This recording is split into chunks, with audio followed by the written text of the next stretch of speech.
Bueno, buenos días, buenas tardes, buenas noches, en el momento que sea que se estén encontrando con este contenido. Hoy tenemos un invitado especial, hoy tenemos un militante político y un dirigente muy importante, tenemos un politólogo, un ex decano y un actual rector de una de las universidades más importantes del país, así que muchas gracias por venir, Franco Bertolacci. Un No, gusto. gracias, me da un poco de pudor tanta presentación. Te tenemos mucho respeto en este espacio.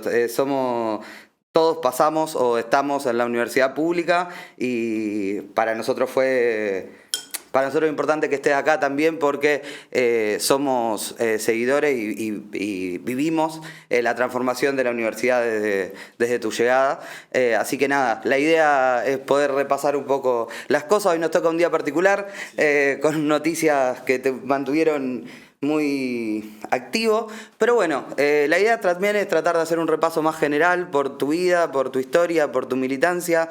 Yo algo de eso estuve investigando, sé que naciste en San Jorge en el año 75. 75. Muy bien, así que Tengo vos 48, soy joven. sos joven y además me resulta interesante que sos uno de los dirigentes de esta camada de dirigentes del radicalismo que no ingresan a la política en la primavera alfonsinista, sino más bien en el post, o cómo, ¿en qué momento ingresaron? Sí, en la década del 90. En realidad, yo vengo de una familia que siempre tuvo participación más asociada a esa recuperación democrática. Mi papá, mi mamá empezaron a participar en política en el 83.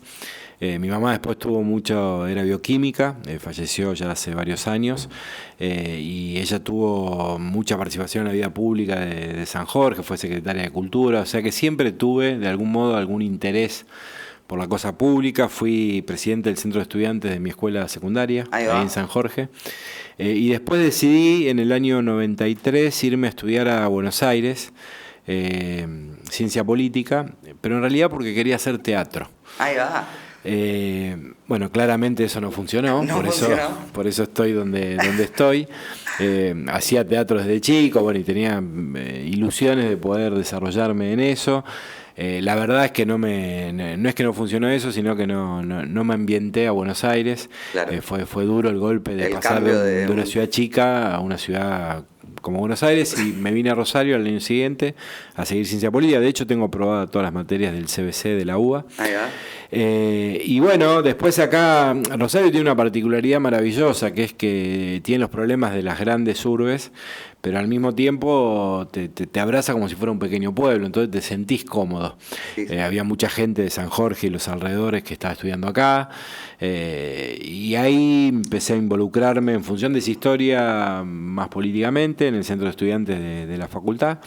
Y fueron años además muy fuertes porque fue el conflicto por la ley de educación superior, Claro. donde había mucha movilización estudiantil, sobre todo el primer año, 94-95, fueron años muy potentes, y eso creo que terminó de definir lo que ya era una vocación previa, Sí, sí, sí. que traía conmigo, confirmándome en esto de participar Tu políticamente. familia siempre estuvo ligada también al radicalismo, ¿no es cierto? Sí, pero son radicales hechos a la luz de la recuperación de la democracia y sobre todo lo que implicó Alfonsín para Sí, el radicalismo y para el país. Sí, totalmente. Y yo tengo, por supuesto, mucha influencia de eso. De hecho, mi primer acto político partidario, ya estudiando acá, fue un acto de Alfonsín en la Convención Constituyente que se estaba desarrollando en el año 94 en Santa Fe. Sí. Y me declaro fervientemente alfonsinista, con sus más y sus menos, como todo liderazgo, pero me reconozco en esa rama del radicalismo. Exactamente. Sí, sí, un radicalismo que hoy en día, bueno, nada, en la ciudad, el espacio en el que vos participás, yo siempre hago una valoración increíble de la capacidad y la vocación por ocupar los espacios de representatividad y los espacios con herramientas para transformar la realidad, de que ustedes, o sea, tu espacio en particular, en un proceso en 2019 creo que fue, lograron representatividad total casi en el rectorado, en la intendencia y también en la presidencia del consejo. Sí, pero yo creo que fue el reconocimiento de la propia historia, a cierta coherencia con la que anduvimos durante muchísimo tiempo. Porque antes de que suceda eso, que fue por supuesto maravilloso porque fueron todas las posibilidades al mismo tiempo, la verdad que la mayoría de las veces lo que tuvimos fueron derrotas. La política la mayoría de las veces es eso. A veces no se comprende porque la mayoría en general busca atajos para poder llegar más rápido. Y yo creo que en nuestro caso la virtud estuvo en ser consistentes en eso de sostener una idea, una manera de hacer las cosas, una manera de pensarlas. Cierta coherencia que a veces cuando te va muy mal te lleva a pensar, bueno, si estaremos en el lugar correcto, si estaremos haciendo lo que corresponde. Claro. Pero creo que el mayor valor fue haber sostenido esa manera de pensar y de hacer las cosas independientemente del contexto. Y bueno, y finalmente sucedió lo del 2019, que fue una gran oportunidad. Sí, y además ustedes también tienen una lógica de construcción muy amplia, basada en grandes sectores de acuerdo, en grandes sectores de consenso, que nada, me parece fundamental. Digo, tu proceso incluso en la llegada al rectorado tuvo mucho que ver con eso, con poder llegar a consensos con personas con las cuales, o con espacios con los cuales no se coinciden todos, sino ir en busca de la diferencia y tratar de ver cómo se llega a eso. Es que yo creo mucho que ahí está la posibilidad de construir una dinámica distinta para la política argentina, que la necesita de manera urgente. No es fácil, pero yo hace rato que pienso que lo bueno y lo malo no está determinado por un sello partidario o por una marcha de una identificación partidaria en particular. Yo creo que lo que tiene que juntar a la gente detrás de objetivos es una manera de ver las cosas, una manera de pensar y sentir las cosas. Y la verdad que eso no está hoy ya asociado exclusivamente a una estructura partidaria. Y si bien la lógica de la política nacional desanima, porque parece que todo es a los gritos, que el que está de un lado de la raya diferente a la propia es lo peor del mundo y todo lo bueno está en lo que está conmigo, y todo indicaría que es muy difícil poder pensar una dinámica y una lógica distinta. Yo creo que hay que hacer un esfuerzo. Intenté, cuando me tocó ser decano de la facultad por 8 años, ahora al frente del rectorado, traducir eso, y efectivamente el proyecto que me toca a mí circunstancialmente representar está integrado por muchas personas que vienen de raíces partidarias muy diferentes, muy distintas, pero que todas comulgamos detrás de una misma idea de universidad. Yo creo que eso es lo que le hace falta a la política argentina. La verdad que seguimos mirando la política con cierta nostalgia de lo que fue el 83, y eso ya no es más así, no existe en ninguna parte del mundo. No es que nos guste más o menos, es que objetivamente esa dinámica del sistema de partidos ya no es tal como la conocimos. Creo que hay que romper con eso, y creo que si no le encontramos una vuelta a poder construir desde esos lugares diferentes, difícilmente podamos lograr que las cosas se hagan de otra manera. Por eso yo siempre hago como un esfuerzo adicional por tratar de poner todos los problemas sobre la mesa, de priorizar los acuerdos, de escuchar mucho más que decir, porque eso enriquece mucho nuestras posiciones personales y las conclusiones o síntesis que generemos, y de construir consensos, de buscar puntos de acuerdo. ¿Y cómo te sentís? No sé, yo pienso también, el otro día te escuchaba en una nota que diste en Tercera Oposición con los chicos de Brindis TV, y me gustaba mucho algo que decías, que creo que es un clima de época importantísimo remarcarlo en la política actual, que es esta cuestión de determinados dirigentes que... O la decepción en la política en base a dirigentes que son más relatores de la realidad que personas que tengan capacidad de generar transformaciones. Y recuerdo que se encerraban mucho a veces alrededor del gobierno de Alberto Fernández, principalmente, de esta cuestión de la unidad en la inacción, de decir, al tener tantos sectores contrariados en algunas cosas o con dificultad para llegar a acuerdo en algunas cuestiones, como esa unidad la mantenía el no moverte, porque si te movías para acá se quejaba este y si te movías para allá se quejaba el otro. ¿Cómo ves vos esa dificultad? O yo creo que vos no está siendo una dificultad principalmente, pero digo, ¿cómo administrás esa dificultad en el manejo de espacios tan diversos, digamos? No, tratar de hacer que la gestión de lo público vuelva a ser una herramienta que transforme. Para mí es una obsesión. Yo creo que es el gran problema que tiene la política en Argentina. Yo reivindico, no solo por participar activamente, sino porque además en mi condición profesional soy politólogo, reivindico la política como herramienta de transformación social. Es la herramienta más importante que tenemos para cambiar lo que nos pasa, y por eso siempre la apelación a que la gente se comprometa, porque si uno no se compromete deja que otros hagan en lugar de uno. No hacer la política. Ahora, también hay que decir que lo que estamos viviendo en la Argentina es producto o resultado del fracaso fenomenal de la dirigencia en su conjunto, en particular de la dirigencia política. Sí. No hay ninguno de los problemas estructurales centrales que preocupan cotidianamente a todos los argentinos que están resueltos. Entonces eso naturalmente provoca un hartazgo, un cansancio razonable en mucha gente que ve que la política no es una herramienta que le transforme su vida cotidiana. Y yo creo que la política, el problema que tiene, y por eso pierde legitimidad y por eso ganan lugar discursos que ponen en discusión el valor de la política como herramienta, sí.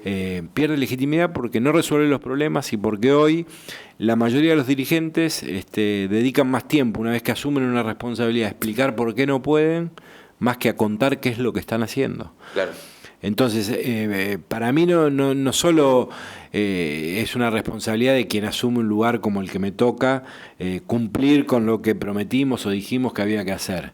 Es casi un mandato para poder reivindicar en ese mismo acto a la política como herramienta de transformación. Sí. Entonces, es casi una obsesión pensar, cuando te decía lo de la coherencia, que creo que es el gran valor sostenido a lo largo de muchos años, es casi una obsesión para mí pensar todo el tiempo que tiene que haber una sintonía fina entre lo que uno piensa, lo que uno dice y lo que uno efectivamente hace.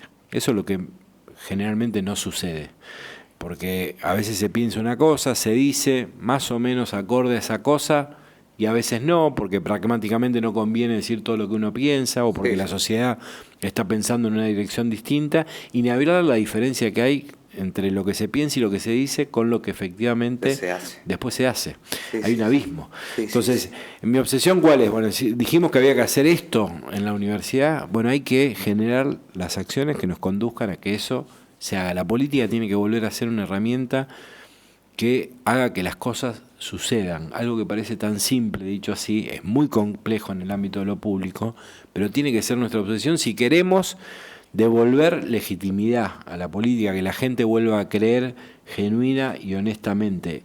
La gente está cansada, está harta, con todas las razones del mundo, porque la política hoy le explica los problemas, pero no le resuelve ninguno. Y como está muy cansada, porque los problemas son muy graves y agobian cotidianamente la vida de mucha gente, suceden las cosas que están sucediendo hoy en la Argentina. En el contexto o en el marco de fenómenos mundiales, sí. Porque encontramos cosas similares a las que están pasando en el país a escala global, pero con su particularidad en la Argentina. Sí.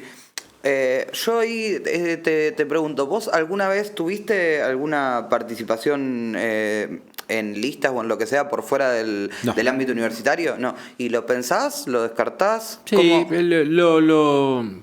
por supuesto que lo pienso, pero no es algo que me preocupe ni Entiendo que me ocupe no es el norte, entiendo que no es el norte. Porque, pero... ¿sabés cuál es el otro problema que percibo también en la dirigencia? Así como te decía eso, que nadie hace un esfuerzo por asociar lo que piensa, lo que dice, lo que hace. También creo que es un error que cuando alguien asume una responsabilidad ya está pensando qué va a pasar dentro de 2 o dentro de 4 años. Entonces, eso de poner la libido en lo que va a venir y no en lo que estás haciendo, hace que las cosas las hagas mal o que pongas la energía en el lugar incorrecto. Yo creo que es al revés. Yo creo que si vos pones bien la energía en lo que estás haciendo, después lo demás, si haces las cosas bien, viene solo. No, es que a mí lo que me pasa principalmente es que veo, como te decía, yo por lo menos tengo una valoración positiva de lo que fue tu gestión y la transformación de la UNR a través de eso. Y nada, también me apasiona la idea para mí la ocupación de espacios no tiene una lógica en sí como como el sueño de ser presidente, como el día que me cuelgan la banda lo cumplí y después no hay nada más para hacer, sino qué es lo que quisiera hacer como presidente o qué es lo que quisiera hacer como intendente o lo que sea. Entonces, desde ese lugar también es que se me ocurre pensar esto, digo, así de la misma manera que vos cuando asumiste en ese momento pensaste en llevar adelante una transformación en la universidad, en hacerla más moderna, más feminista, me acuerdo que decía incluso en tu discurso inicial, generar la Secretaría de Género y toda esa cuestión. Nada, también me apasiona un poco pensar con la idea de pensar en que dirigentes con esa lógica de el decir, el hacer y el pensar tan ordenados, saber si tienen esa vocación de transformar también, no sé, la ciudad de la misma manera. Sí, yo lo que tengo es, si te lo tengo que poner en un contexto, yo tengo compromiso con lo público.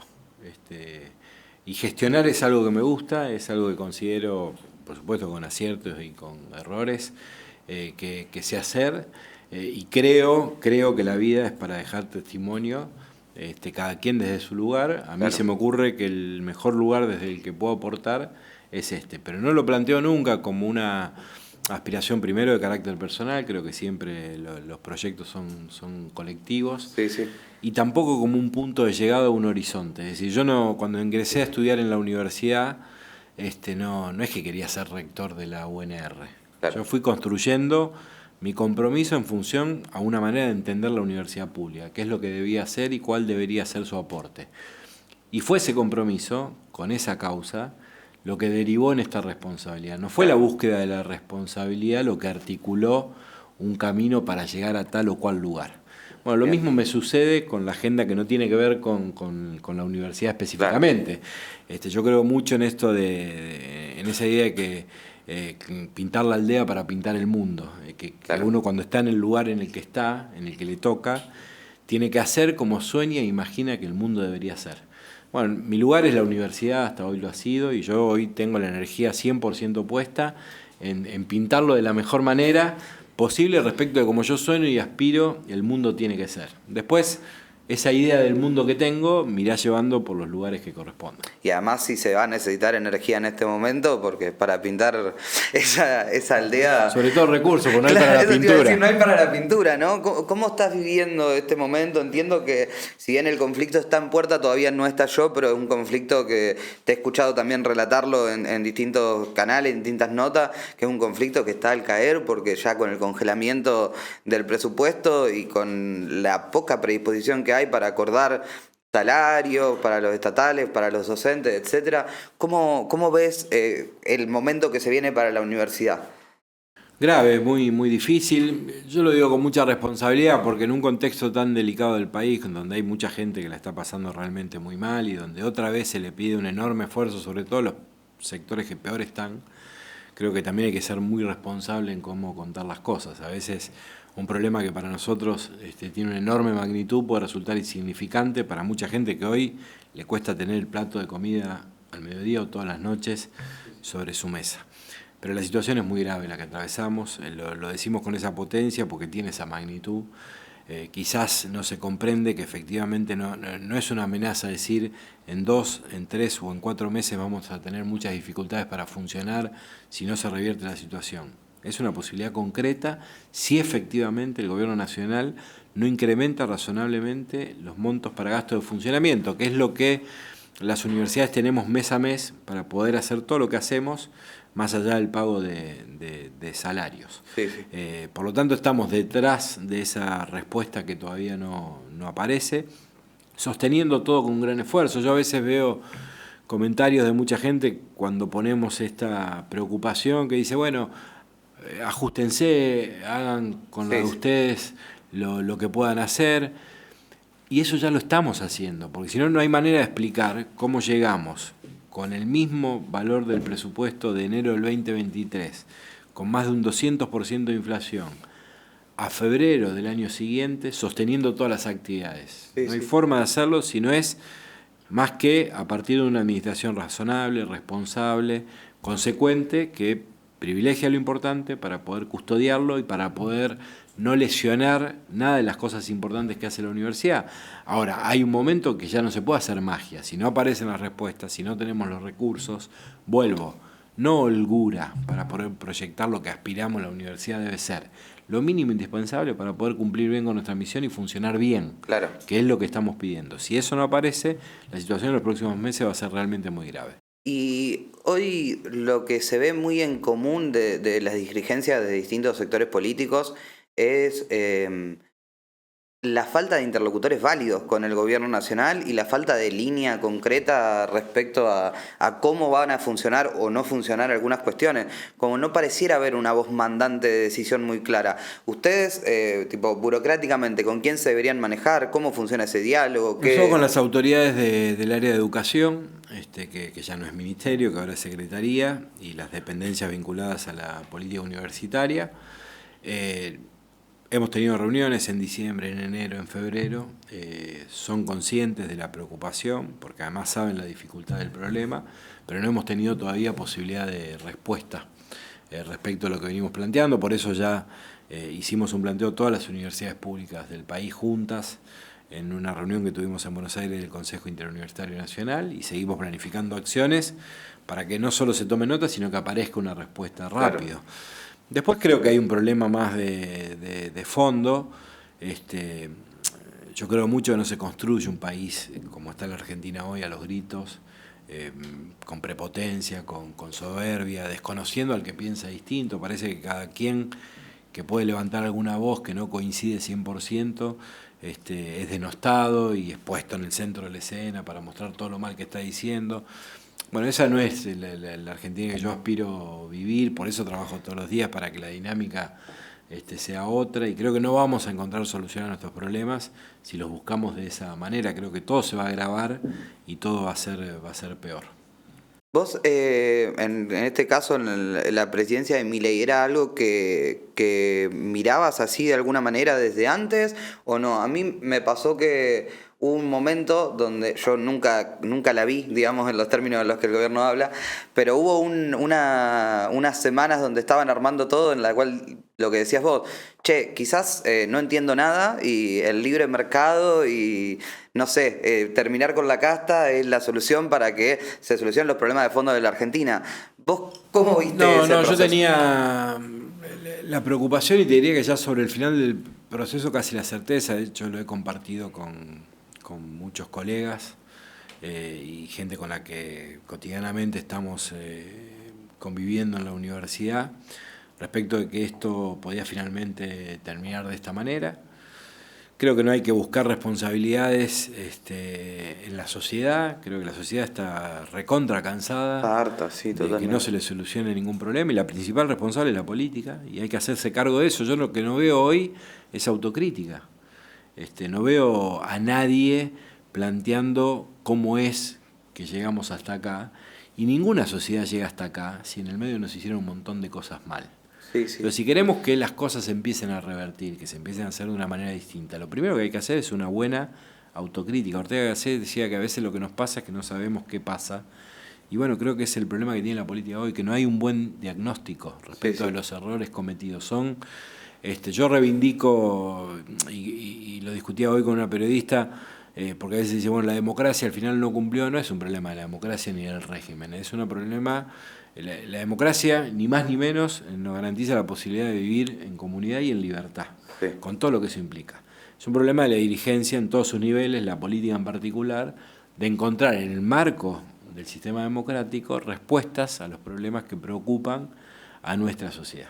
Entonces yo creo que Milei es un emergente de ese cansancio razonable que tiene la gente. Sí. Y volver a sintonizar a la política con su legitimidad, con la sociedad argentina, requiere primero un ejercicio autocrítico y después de empezar a hacer las cosas de otra manera. Sí. Y una vez que empezamos a hacer las cosas de otra manera, poner en el centro de la agenda los temas realmente importantes. Yo creo que ninguna de esas tres cosas están pasando hoy. Ni hay una buena autocrítica, ni se empezaron a hacer las cosas de otra manera, y mucho menos se están poniendo los temas importantes en el centro de la escena. Lo hablaba hoy en función de lo que sucedió en el comedor universitario. Sí.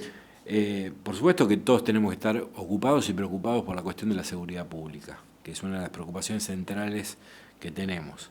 Ahora, al mismo tiempo, con la misma vehemencia, hay que discutir la situación social. No hay Totalmente. nada bueno en el mediano y largo plazo en el horizonte de una sociedad si no se revierten los índices a los que asistimos mes tras mes y que contamos como si fueran una estadística más. Ahora es dramático que la Argentina tenga el 60% de su población prácticamente bajo la línea de pobreza y que mayoritariamente sean los jóvenes o los más chicos los que estén en esa situación. ¿Alguien cree o espera que algo bueno pueda haber en el horizonte de mediano y largo plazo si eso no se revierte? Y además sabiendo que no se revierte con una sola medida ni de un momento para otro. Ahora, yo no veo a nadie poniendo con la vehemencia que creo que tiene que tener ese problema en el centro de la escena, porque Argentina ya no es que tiene problemas de pobreza, es un país estructuralmente pobre. Eso indica otra situación, otro grado de preocupación y otro nivel de compromiso que todavía no aparece. Sí, yo en ese sentido yo creo que en términos de la autocrítica y eso, creo que hay un diagnóstico que sí está, para mí está sobre relatado y sobre representado, que esta cuestión de la falla de la política en sí como herramienta para transformar. Pero lo que sí veo en esa cuestión del buscar hacer las cosas de manera distinta, siento que está costando a la política, si querés a la dirigencia, recoger el guante en el mismo sentido en el que hablábamos antes, de poder empezar a tender puentes y generar niveles de acuerdo, de institucionalidad básica para resolver algunas cuestiones en la cual obviamente no se va a estar de acuerdo en todo, como hablábamos antes. Obviamente para mí la política es el acuerdo en el desacuerdo, digamos, es el acuerdo con el que piensa distinto, no construir una masa cada vez más grande de los que piensan todos igual que yo, sino poder encontrarme con el que piensa distinto y llegar a un punto de acuerdo que seguramente los hay. Y siento que falta recoger el guante, no sé, en la Cámara de Diputados, en senadores, en determinados lugares, para poder llevar adelante transformaciones o discusiones, por lo menos, habilitar esas discusiones. ¿Vos cómo ves en este momento el rol del radicalismo en la Cámara Alta o en la Cámara Baja, en diputados? No, de manera muy crítica. Yo creo que el radicalismo tiene que parar un poco la pelota, tiene que repensarse o resignificarse y tiene que volver a las fuentes. Volver a la fuente no es volver a hacer las cosas como hace 100 años atrás, porque no vivimos en la misma sociedad. Mundo. Pero sí, desde una perspectiva más moderna, más en sintonía con lo que está pasando en el mundo que vivimos, volver a tener cierta línea, que creo que es lo que perdió, que a veces recogen experiencias locales y provinciales, pero que perdió como estrategia a nivel nacional. Pero, no creo que sea un problema exclusivamente del radicalismo, creo que es un problema que atraviesa a todas las expresiones político-partidarias que están con un registro viejo para lo que la sociedad que vivimos hoy demanda o impone. Entonces todo es como que se discute, desde mi perspectiva, y lo digo con mucho respeto, desde un lugar equivocado, desde una perspectiva equivocada.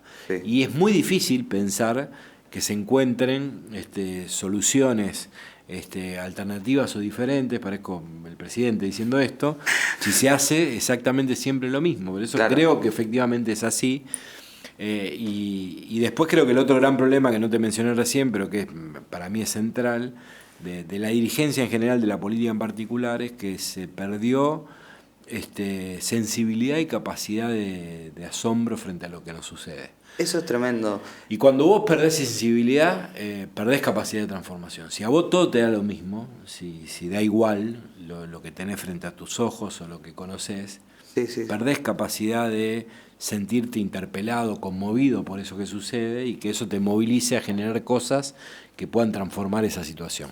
Y esa es, tengo la sensación de que eso está muy presente. Es como que todo se hace porque, más o menos siempre se hace así, pero nadie quiere algo que no siente previamente y vos vas a poder solamente si querés antes. Entonces, para recuperar la posibilidad de poder en el sentido de transformar y de cambiar las cosas, primero hay que sentir genuinamente, y eso creo que la política lo perdió. Sí, y eso te iba a decir, ¿vos crees que es un síntoma solo de la política o crees que es un síntoma más de época, esta cuestión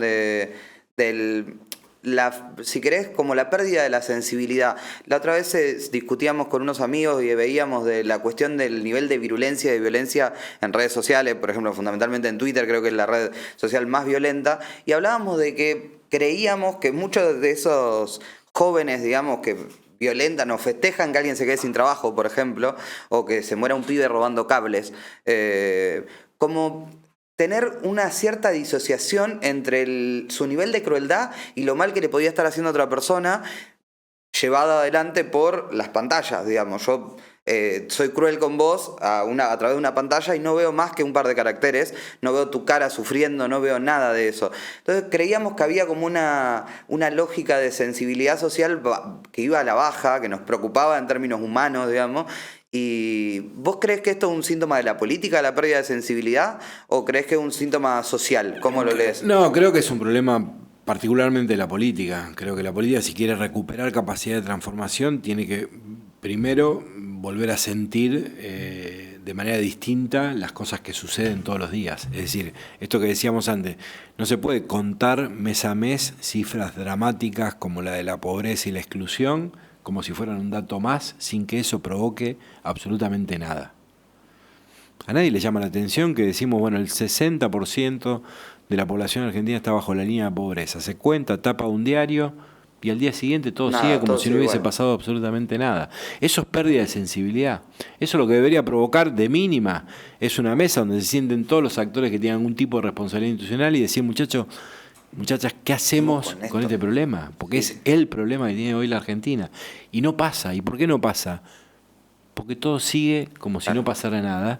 Y todo sigue como si no pasara nada porque no hay sensibilidad que interpele, movilice y conduzca a hacer las cosas desde un lugar distinto. Después está la cuestión de las redes sociales, que yo creo que eso merece un capítulo aparte, porque creo que todo lo que nosotros pensábamos que sumaban o aportaban en términos de democratización de la palabra, hoy lo tienen también en términos de empobrecimiento de la agenda pública, del debate cultural, el deterioro, la degradación que eso provoca en el intercambio de ideas. Entonces eso hay que discutirlo en algún punto. Sí. Todo lo que suman las redes en materia de habilitación, de multiplicación de la palabra o democratización de la palabra, también tiene que interpelarlo en el sentido de se puede dialogar en la agenda pública como se dialoga en las redes sociales. Es muy difícil hoy debatir. A mí me cuesta todo el tiempo de poder sostener cosas que hay que sintetizarlas en determinados caracteres, poder intercambiar cuando todo parece ser que fuera una frase, un eslogan, alguna muletilla efectiva donde no hay profundidad, no hay matices, no hay grises, y la vida son los grises, la salida en general están por los matices. Nadie tiene 100% de razón, por más que esté sosteniendo algo que sea efectivamente así. Siempre hay algo de verdad en el que piensa distinto cuando el intercambio se puede producir de manera democrática, razonable y con reconocimiento de las otras voces. Pero eso no sucede hoy con las redes. Y el tercer punto es el tema de los jóvenes, que para mí también es importante marcar, porque ahora estamos en un momento donde parece que la responsabilidad de las cosas que pasaran fuera de los jóvenes. Claro. Bueno, Milei produjo un fenómeno particular en los jóvenes y por el acompañamiento masivo de los jóvenes. Sí. Yo creo que la política también tiene que interpelarse o preguntarse por qué dejó de interpelar a esos jóvenes, qué es lo que están diciendo. Yo no creo que los jóvenes primero no creo que sean el futuro de nada, creo que son la mayoría de las veces el presente, no creo que sean el problema de nada, al contrario, creo que son los jóvenes en todo el mundo los que a veces alertan sobre las agendas urgentes de las cuales la política no dice nada, como pasa, por ejemplo, con la cuestión ambiental. Si no hubiera miles de jóvenes manifestándose en todo el mundo por la cuestión ambiental, probablemente poco las corporaciones y la política dirían en torno a eso. Entonces, creo que más que denostar lo que hacen los jóvenes, hay que escuchar un poquito más, hay que prestarle más atención, hay que preguntarse en qué fallamos nosotros para que los jóvenes no se sientan interpelados. Y en esa autocrítica encontrar otros canales de interlocución que nos permitan construir una relación distinta y que sobre todo pongan en el centro de la escena sus preocupaciones. Sí, porque en esa última instancia también se los culpa a los jóvenes por esta elección de alguna manera como si hubiese ganado Milei casi exclusivamente con el voto joven, digamos, como si hubiese sido la única porción social que le hubiese votado, cuando en realidad, como decís vos, la decepción con la política es una decepción mucho más generalizada, mucho más grande.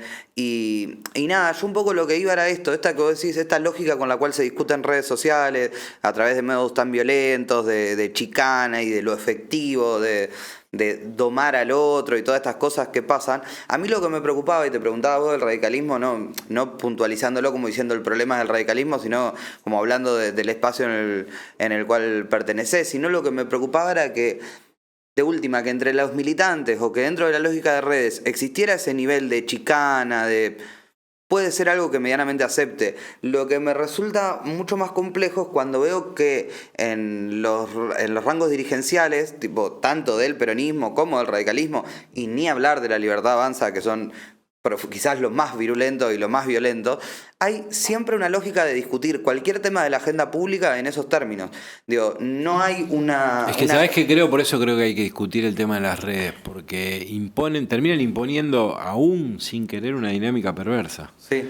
Entonces yo, para ser más efectivo en la comunicación, tengo que ser más corto, tengo que ser más contundente. Si puedo ser más brutal, mejor, porque eso tiene mayor impacto.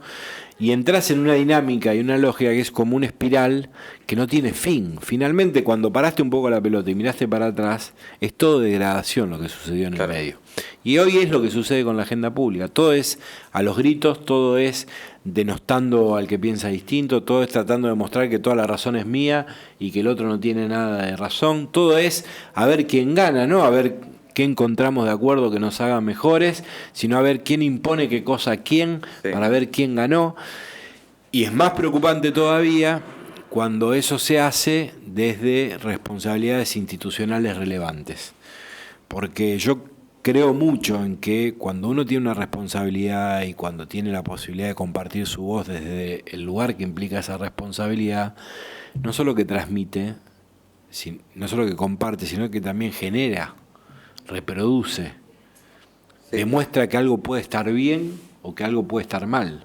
Entonces, si el presidente de la nación, con todo lo que eso implica, utiliza sus redes sociales todos los días para que al que opina distinto, ponerlo en un lugar de ridículo, para demostrar todo el tiempo que está ganando y para indicar ese es el camino, nadie le puede pedir a la sociedad, cuando su máxima expresión institucional está en ese registro, que esté en un registro distinto. Sí. Y de allí para abajo todos, porque creo que lo hacen todos por igual, con más o con menos. Son contados y son excepciones las personalidades con responsabilidad institucional que tienen cierta razonabilidad al momento de hacer estas cosas. Ahora, creo que son empujadas por la propia dinámica que tiene hoy el debate público y lo que le imprimen a ese debate las redes sociales. Por eso creo que hay que, en algún momento, parar la pelota, pensar lo que eso está haciendo. No es ingenuo, no están hechas porque sí, hay una intencionalidad detrás de eso. Bueno, hay que revisarlo, porque yo creo que nos degradan brutalmente en términos culturales. ¿Cómo ves ese proceso hoy, que me resulta muy interesante, el de parar la pelota, tipo sentarse también, tratar de generar acuerdos con sectores con los que no están dentro de nuestro mismo partido, cuestiones por el estilo? ¿Cómo ves eso hoy en Rosario? ¿Qué posibilidades ves de que en Rosario se genere algún tipo de... Bueno, si bien la coalición gobernante es una coalición amplia, de hecho, sin ir más lejos, fueron a una interna enorme, digamos, con dirigentes de distintos partidos. ¿Ves hoy en la oposición de Rosario dirigentes o líderes con los cuales es importante de alguna manera tender esos puentes, generar esos diálogos? Yo creo que es responsabilidad de todos, como siempre, digamos, una relación se construye con vocación de todas las partes. Creo que es para destacar que Rosario no sale de la media, porque es muy difícil correrse de la influencia de una dinámica que es propia del mundo que vivimos y del país que estamos viviendo y de cómo se desarrolla hoy la política y el debate público, pero sí hay matices que no son menores. Yo recuerdo haberlo hablado mucho con María Eugenia en función de su función en la presidencia del Consejo Municipal, y el nuestro fue durante 4 años uno de los consejos, te diría que más diversos del país en términos de la cantidad de representantes asociados a distintas expresiones políticas que estaban contenidos en el mismo Consejo, y de los que mayor cantidad de acuerdos consiguió. Prácticamente la mayoría, durante 4 años, de los temas importantes fueron resueltos, si no por unanimidad, por mayorías contundentes, Sí, abrumadoras. sí. Bueno, ese es un signo de madurez en medio del descalabro generalizado en el que estamos viviendo. Por supuesto que es difícil porque nos pasa a nosotros también cuando intentamos hacerlo desde la universidad. Es difícil porque termina siendo casi contracultural en el mundo y en el país que estamos viviendo, pero hay que hacer el esfuerzo. Sí, yo creo que también esta cuestión de, a mí me pasa, me resulta violentísimo que se generó como si fuera como una especie de insulto dentro de la política, decirle a alguien que es acuerdista, digamos, como decir, llega a acuerdos con el otro, ¿no? Él es un acuerdista, insólito. digamos. Comparto. Absolutamente insólito, digamos. No sé, yo recuerdo esto que hablabas de la unanimidad o grandes procesos. Me acuerdo el proceso de endeudamiento que hubo en Rosario en su momento para hacer obra pública, determinada cuestión, que me acuerdo que se generó un conflicto enorme a través de que Ciudad Futura había llegado a un nivel de acuerdo por una urbanización de Nuevo Alberdi y cuestiones por el estilo, y automáticamente fueron denostados por los sectores que se habían quedado fuera de ese acuerdo como los acuerdistas, porque acordaban con el municipio, acordaban a través de políticas públicas para la sociedad que la que ellos representaban. Y me acuerdo que había sido mucho peor todavía en ese momento, que cuando Ciudad Futura entra en ese acuerdo, el PRO se baja por un momento, después lo terminó logrando llegar a un acuerdo, pero era como una cuestión casi de divas, onda, acordás con él, entonces yo me bajo. Bueno, pero esa es la dinámica, se vio en el debate a nivel nacional también, esa es la dinámica que tiene el desarrollo de las instituciones y la política hoy en el mundo en general, en particular en la Argentina. Es decir, todo parecería ser que tiene que ser blanco o negro. Y si uno intenta buscar un gris o algo parecido un poquito más a mi blanco o a mi negro, termina siendo un traidor. Ahora, la política es eso. La política es la búsqueda de consenso, es poder construir una síntesis entre quienes piensan distinto. Es fácil construir una síntesis con el que piense igual. Lo relevante es poder provocar síntesis grosas entre los que pensamos distinto para que las transformaciones sean más profundas, más estructurales y más duraderas. Claro. Por eso vamos de una punta a la otra, porque pareciera que vengo yo, me toca hacer todo lo que yo creo y no importa lo que piensa el otro. Viene el otro y desanda todo lo que yo hice para hacer todo lo que él cree, no importa lo que piensa el otro. Y así vamos en un proceso progresivo de degradación y destrucción hasta no sé qué punto. Ahora, cuando yo hablo de la autocrítica, también hago referencia a esto. No nos damos cuenta que como venimos, en la dinámica que venimos, las cosas no tienen solución. Es decir, nosotros han estado unos, han estado otros, se han intentado hacer las cosas de una manera, de otra. Ahora, lo cierto es que los grandes problemas estructurales de la Argentina cada vez están peor. Entonces, hay que interpretar que algunas cosas estructurales hay que empezar a hacer de otra manera. Entre otras, entre muchas otras, es la dinámica de la relación política, de la construcción de mayorías y de la promoción de consenso que son ineludibles para poder solucionar los problemas. Claro, sí, por eso yo trataba de traerlo a la cuestión de Rosario, porque la cuestión nacional se me hace profundamente más inabarcable, pero nada, nosotros siempre lo pensamos también, nosotros este espacio al cual estás viniendo hoy, lo estamos construyendo también con una lógica de que consideramos que en Rosario hay que empezar a generar también espacios abiertos de diálogo, espacios abiertos de encontrarse con gente que por ahí no piensa del todo como uno, de poder empezar a discutir cómo la ven y entendiendo que la diferencia de fondo no es tan grave. No sé cómo estamos de tiempo, estamos medio jugados, ¿no? Estamos bien, ahora la estoy pasando bien. Es mejor cuando hay tiempo para hablar, porque esto es un tema, es lo mismo que las redes sociales. Las notas, en los medios también a veces se conspira contra la posibilidad de poder explicar o compartir los matices, las impresiones. Yo creo mucho que siempre la riqueza está más en eso y no en el título, ¿viste? Pero todo parecía que tiene que ser un título, está bueno, porque cuando uno puede hablar con cierto tiempo que permite explicar las cosas distintas. La idea es esa, nosotros como formato y como espacio no tenemos la idea de ir atrás de un título, sino a través de generar un espacio de diálogo, porque nos parece que es más que necesario. También el espacio va a tener espacio cultural y cuestiones por el estilo. Por ejemplo, eso, me gustaría tener más tiempo tranquilo para hablar de tu etapa en el teatro. Hablemos de otras cosas. Tengo como 6 o 7 obras en mi haber. Ahí va. Algunas como protagonista, así que ¿Todas en Buenos Aires? No, esa es en San Jorge. En Buenos Aires no llegué a hacer ninguna obra. En Buenos Aires no. no. La vuelta, no. Todas en San Jorge. Todas en San Jorge y hay algunos VHS. He hecho muchas cosas porque en San Jorge también tuve un programa de televisión que se llamaba Algo que Decir, y después cuando me fui a Buenos Aires hicimos otro con el compañero con el que vivíamos en Buenos Aires, llamado Los Imperdonables. Y después hacía el móvil de exteriores del noticiero de San Jorge. Sí, Semanario 11, que salía los sábados al mediodía. Entonces hay varios VHS. Ay, qué joya con las VHS. obras. Sí, pero están bien guardados. Están bien guardados, no me lo imagino. Además tenía un corte tipo. En esa época estaba de moda Pablito Ruiz. Y tenía un corte así medio con patillas, el flequillo largo, una cosa medio poco presentable. ¿Cómo ves en este momento la cultura en la ciudad de Rosario? En general, digo, vos hablás más. Bueno, Rosario siempre fue recontra potente en expresión cultural, fue uno de los lugares, diría que el lugar del país de mayor potencia. Creo que en un contexto difícil para la cultura nacional por todo lo que está pasando.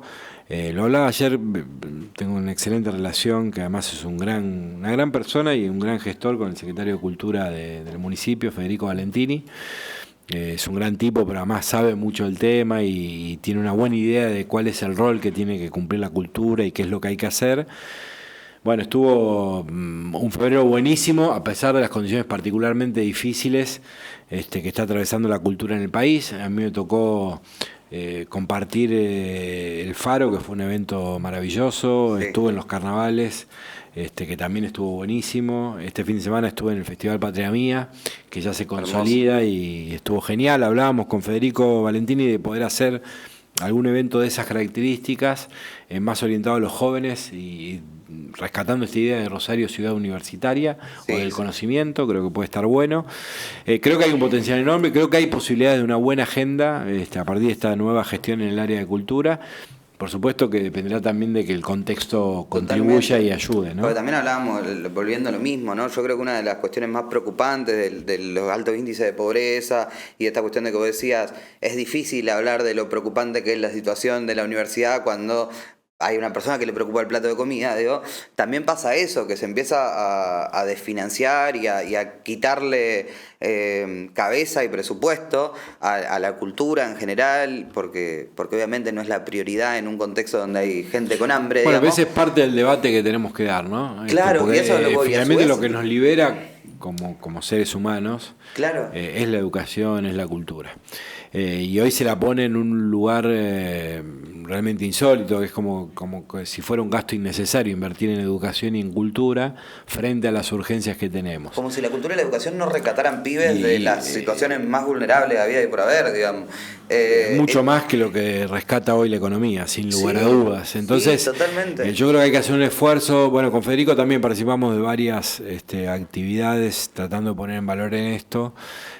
Por repetir cuantas veces sea necesario esto, que todo lo que nos pasa se soluciona con más y mejor educación, con más cultura, con más inversión en ciencia. Sí. A veces cuando se quiere poner como ejemplos se habla de los países desarrollados, y si uno mira con detenimiento lo que hicieron esos países fue duplicar, triplicar la inversión que tiene la Argentina en esos aspectos de la vida social, porque en la sociedad del conocimiento que estamos viviendo, ahí está la llave para poder encontrar una salida al laberinto en el que estamos inmersos.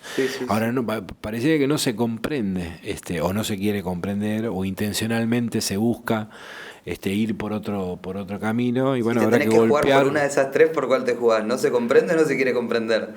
No, yo creo que hay intencionalidad de no darle a la educación, a la cultura, a la ciencia, la centralidad que deben tener. Cuando la cultura, la ciencia y la educación se desarrollan, los países y las personas que los habitan son más libres. Claro. Y eso muchas veces es un problema para quienes tienen el poder en sus manos. Por eso yo creo que hay que... a pesar del tiempo complejo que vivimos, hay que insistir. Hay que hacer con lo que tengamos y con los recursos que estén a nuestro alcance, de manera de que esto siga transformando, y hay que apoyar, acompañar a quienes, aún con las dificultades, siguen muchas veces desde los márgenes, haciendo que estas cosas sean posibles. En el ámbito de la cultura es mucha gente la que sin apoyo, sin reconocimiento, siendo denostados, siguen apostando a que eso sea una herramienta que nos haga mejores. Ni hablar en el ámbito científico. Sí, sí. A mí me resulta tremendamente doloroso las veces que veo en redes sociales cómo se ningunea o se desprecia el trabajo que hacen cientos de científicos, miles en todo el país, la mayoría de las veces sin reconocimiento, sin recursos, contracorriente, Sí, sí. para que la ciencia sea una herramienta que nos permita encontrar cosas que puedan solucionar los problemas estructurales que tiene la Argentina. Bueno, hay que acompañar a esa gente que aún en soledad, aún cuando el tiempo viene con viento en contra, sigue haciendo un gran esfuerzo para cumplir con su misión y en eso aportar a construir una sociedad un poquito mejor. Bien. Sí, yo recuerdo, te preguntaba también lo de la cultura, porque también recuerdo como eventos canónicos que tengo en mi mente relacionados a la UNR y la cultura. Recuerdo un show de Arbolito en la explanada del Parque España, también creo que fue al principio de tu gestión, y también no puedo dejar de preguntarte y consultarte por el momento de Correa, cuando vino también acá a la Facultad de Ciencias Políticas, que terminó cantando con los bardos canciones de rock nacional como si Un fuera... momento muy particular. Me ha tocado, tuve la suerte, en función de mi responsabilidad, de estar en contacto con personalidades muy, muy importantes, sin ir más lejos. El año pasado fue muy potente porque tuve la posibilidad de empezar el año visitando a Mujica en su casa en Uruguay. Y tuvimos una charla muy larga de casi 3 horas, que fue realmente impresionante, a mitad de año en el Vaticano con el Papa Francisco también, Claro. Que fue un privilegio enorme, también una charla de casi 50 minutos. Yo creo mucho en la conversación pública y en que enriquece poder sentarse con personalidades con las que uno puede coincidir en mucho, coincidir en nada, coincidir en poco, pero que no dejan de ser testimonio de la vida de la humanidad y de los tiempos complejos que estamos atravesando y poder tener la posibilidad de conocer de primera mano esa experiencia y esas impresiones también enriquece mucho las propias. Yo creo que eso suma, además de que todos esos encuentros, cuando uno los hace y los provoca en virtud de la responsabilidad institucional que tiene, yo creo que le suman prestigio y ascendencia a la Universidad de Rosario como tal. Sí, sí, sí, totalmente. Yo recordaba hoy hablando con un amigo con el que íbamos, que le contaba que iba a estar acá, que íbamos a estar hablando. Él me decía que el Vago Seminara decía siempre que vos eras era el más peronista de los radicales. Eso lo dice también Fabián Miseré, que fue ex decano de la facultad antes que yo. A ver, volvemos a la lógica de dividir por no, es pero... maravilloso, porque además son compañeros, tanto el Vado como Fabián, tremendamente generosos. Yo siempre me he sentido muy cómodo. Mira, construimos una cosa tan maravillosa en la Facultad de Política en términos de convivencia, detrás de una idea de facultad, que el momento en el que decidimos que yo fuera el candidato a decano después del decanato de Fabián, que terminaba ese año, duró, no te miento, un café de 10 minutos, donde Fabián me preguntó si yo tenía aspiraciones de ser. Yo le dije que si servía para el proyecto institucional lo era, y él me dijo: de acuerdo, nos ponemos a trabajar. Eso no pasa, es lo que menos pasa en la política argentina, y creo que es un gran mensaje de algo que puede construir nuestra comunidad, que es esto de reconocernos más allá de la pertenencia partidaria de cada quien. Yo respeto a compañeros y compañeras de todas las expresiones políticas, porque creo que hay gente tremendamente valiosa en todas las expresiones políticas, y muchas veces me he sentido cómodo trabajando, por supuesto, con un montón de radicales, y muchas veces me he sentido más cómodo con un montón de gente que no lo es. Claro. Y no por no ser del mismo partido al que yo suscribo, no encuentro ahí la posibilidad de construir conjuntamente, porque precisamente yo creo mucho que la Argentina va a solucionar sus problemas en el momento en que empieza a hacer las cosas de una manera distinta. Y entre esas cosas que hay que hacer distintas es exactamente esto. Sí. Y el Vado y Fabián son dos grandes personas, además que han sido protagonistas tremendos de la historia de la facultad y de la universidad. Son buena gente. Ese es otro punto que habría que marcar cuando uno discute de política. Yo creo que hay que volver a poner en valor la importancia que tiene apostar a la buena gente, independientemente de su recorrido político o su inscripción partidaria.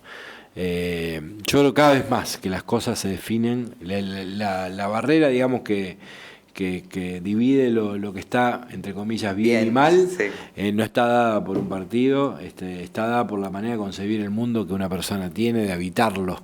Y la gente que es buena leche, sí. Aporta mucho para poder construir juntos. Sí, la lógica de buenos y malos está para mí viciada y bastardeada cuando de repente el bueno y el malo lo hace la insignia política que representa, que es lo que hablábamos antes, digamos. Pero después sí, obviamente hay gente con objetivos más nobles que otros. Yo igual tengo la esperanza o la tendencia a creer que hay mayoría de gente buena que cree que está convencida de que su camino es el bueno. No tengo ninguna duda. Viste que hay una canción moverla de ahí, digamos, ¿no? Viste que hay una canción de Silvio que dice que el tiempo está a favor de los buenos sueños. Ahí va. Y yo creo que los buenos sueños se construyen con buena gente que empuja para que sean posibles.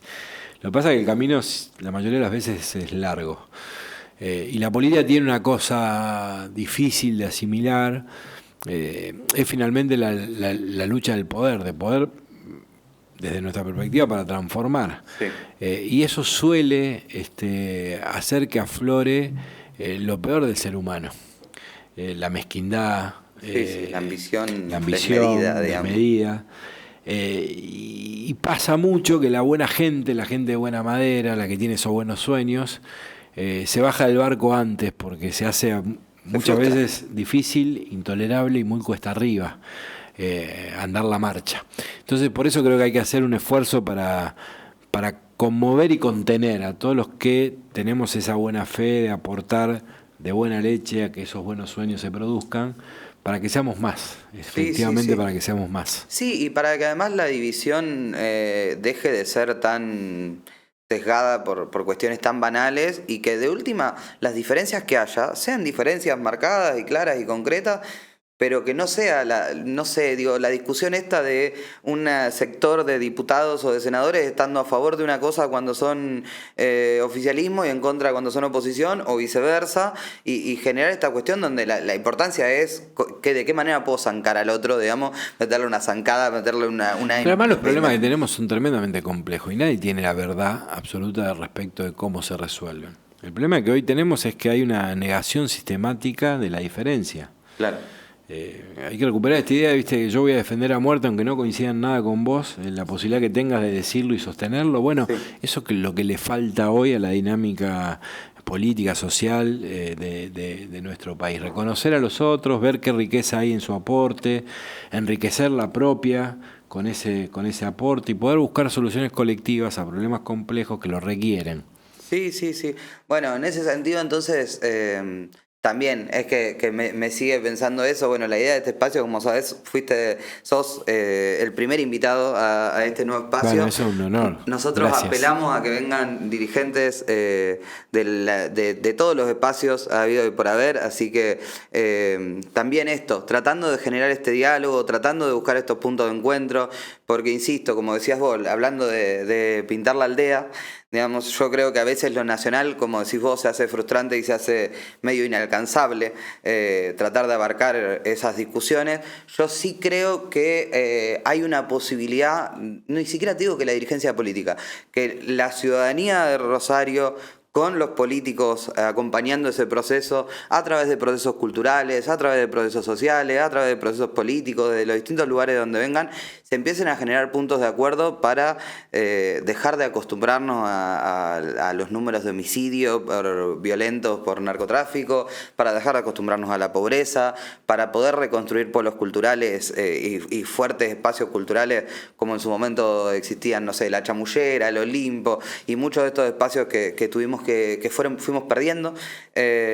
No sé cómo estamos de tiempo, yo no te quiero retener mucho más porque me habías dicho lo de las 4:30, pero bueno, nada, primero que nada agradecerte muchísimo por haber venido hasta acá. Está la invitación más que abierta para volver con más tiempo, con ganas, cuando quieras, una segunda temporada, una parte B, como quieras.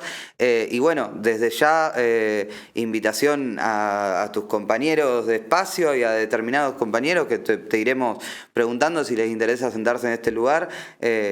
nuestra predisposición es de construir un espacio cultural, social y político que pueda generar diálogos. No hay una aspiración mayor a que cosas sucedan. No, pero eso es un montón. En el momento que estamos viviendo es un montón. Poder generar una mesa donde la gente hable y dialogue, e intercambie y comparta experiencias, preocupaciones.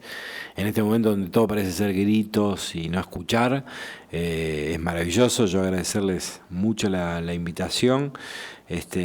Nos faltó hablar de la gestión, así que tenemos excusa para otra vuelta y de cosas personales. Hicimos toda la faceta artística, me faltó la deportiva, aunque este cuerpo hoy no parezca que tiene una historia deportiva. Más, yo estoy, si no podemos dejarlo por una segunda parte, como vos lo prefieras. La estuvo, para mí un gran placer. Nada, me gustaría compartir también en algún otro momento, cuando ustedes lo requieran, mucho de lo que hemos hecho en estos años en la universidad, que a mí me produce mucho orgullo, no en términos personales, sino colectivos, porque creo que hay una comunidad que se paró sobre su responsabilidad en un momento muy difícil y está provocando uno de los procesos de transformación más importantes que haya atravesado la Universidad de Rosario, y creo que eso la pone un poco más cerca de cumplir con su misión. Las universidades públicas, con todo lo bueno que tienen y que nosotros defendemos a rajatabla, suelen ser muchas veces, por ser muy tradicionales, una especie de palacio de saberes clausurados, que no están en diálogo con lo que le pasa a la sociedad de su tiempo. Y si algo hemos logrado, me parece que es dar vuelta a la Universidad de Rosario, ponerla más en diálogo y que esté más atenta a lo que le pasa a la ciudad, a la región, a su gente. Y eso no solo que nos permite estar más presentes, sino repensarnos, resignificarnos, provocar transformaciones que nos hagan cumplir mejor con el rol que en un momento tan delicado de la Argentina la universidad tiene que tener. Eso lo hizo una comunidad, porque la verdad que no hay cosas que pasen en una comunidad porque una autoridad quiere que esas cosas sucedan, si no hay ganas en la comunidad de que esas cosas se produzcan. Así que nada, en otra oportunidad, cuando quieran, hablamos de todo eso y además, de las cosas personales que quedaron pendientes. Un montón quedaron. Y además también no descartar la posibilidad de poder empezar en un futuro también a generar encuentros con distintos dirigentes, y que en esta mesa, en vez de ser 2, seamos 3. Ojalá. Y de distintos espacios. Y ojalá que seamos 3 que no pensamos 100% igual. Y poder discutir algunos problemas bien de fondo. Me parece que es el aporte que nosotros como espacio y como comunidad mayor ganas tenemos de hacer en este momento en la ciudad de Rosario. Yo creo que además es lo que le falta al país. O sea que ojalá este ámbito sirva para eso. Aprovecho para decirte, yo soy el que me toca estar adelante de cámara y hablar con vos, pero esto es posible gracias a un gran equipo, gracias a Matías Vesprini, gracias a Dante Pucheta, a Loan Yáñez Villalba y a Julieta Di Santi, que forman parte del equipo de producción, del armado, de la operación, de todo esto, que somos un equipo con esta voluntad y con esta vocación. Así que muchísimas gracias por felicitarlo por la iniciativa y sobre todo porque hacen sentir muy cómodo al invitado, y eso está bueno. Bueno, espero que se los comente a compañeros. Claro. Pónganme de referencia. Bien. Con gusto, claro. Perfecto. Bueno, y traje un presente. Muy bien. En virtud de los buenos mates que nos tomamos a lo largo de esta entrevista, para las próximas. Muy bien. Un mate de la universidad pública. Perfecto. De la Universidad de la Ciudad. Quedará como mate oficial. Qué bien, qué lindo. Muchas gracias, Franco. Que hay que cuidarla, la UNR, a toda la universidad, en todas sus expresiones, en todo el país. A nosotros nos toca la Universidad de Rosario. Lo muestro a cámara, ahí. ¿Se ve, amigo? Se ve. Bien, con la bombillita también. Y sí, se viene un año donde nos va a encontrar defendiendo profundamente la universidad pública. Nosotros también como espacio estamos en esa sintonía, tenemos las mismas preocupaciones, queremos cuidarla, así que probablemente nos encontremos en la calle y en cada uno de los lugares donde haya que defenderla. Con gusto, ahí estaremos. Muchísimas gracias, Franco. A ustedes, un placer.